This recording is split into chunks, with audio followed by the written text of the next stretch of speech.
истории человечества, причем очень драматической и кровавой, особенности конструкции мозга, которые закреплены в этносах. А как в этносах? Да даже близкие, этнически близкие народы очень похожи. Ну, например, белорусы имеют 1429 грамм, поляки 1420, то, что называется Украиной, 1414, а россияне, великороссы, 1399. То есть, чем выше полиморфизм, тем, как вы понимаете, ниже масса, потому что в высоком полиморфизме существуют люди с мозгом с маленьким и с мозгом большим.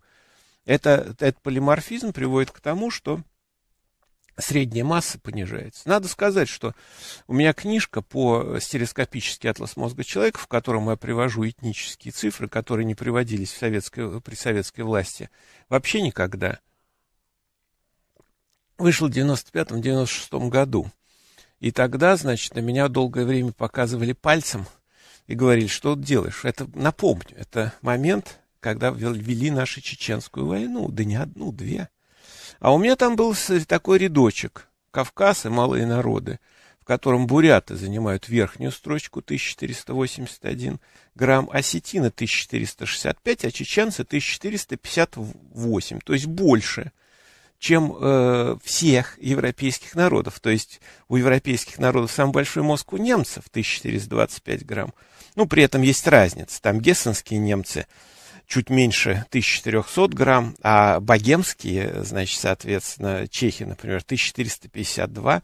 То есть у чеченцев оказалось мозг-то больше, и мне показывали пальцами, как ты можешь. И никто не оценил до начала этого года. Ко мне подошел чеченский парень, который, видимо, учится здесь, и сказал: вы знаете, говорит, вот я видел ваш атлас на пружинке 95-го года. Меня поразило, что вы тогда написали вот о том, что у чеченцев мозг большой. Я говорю, почему он должен быть маленький? Вы представьте себе историю этого народа. Они жили как на вулкане. Да, там не все было чисто, это все понятно. Но не все не ангелы на этой планете, кто дожил до сегодняшнего момента. Какой народ дотянул. Но сколько нужно было сил и сообразительности, чтобы выжить в тех условиях, в которых этот народ формировался. Естественно, там безмозглых было довольно мало.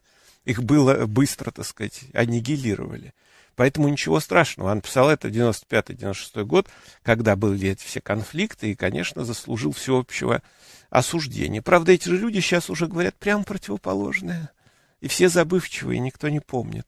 Тогда это был такой поступок довольно рискованный, но что есть, то есть. В науке нету такого, чтобы подстраиваться под политические сиюминутные события. И действительно, у них крупный мозг, и, как показывает опыт последующий, я оказался намного правее тогдашних странных патриотов.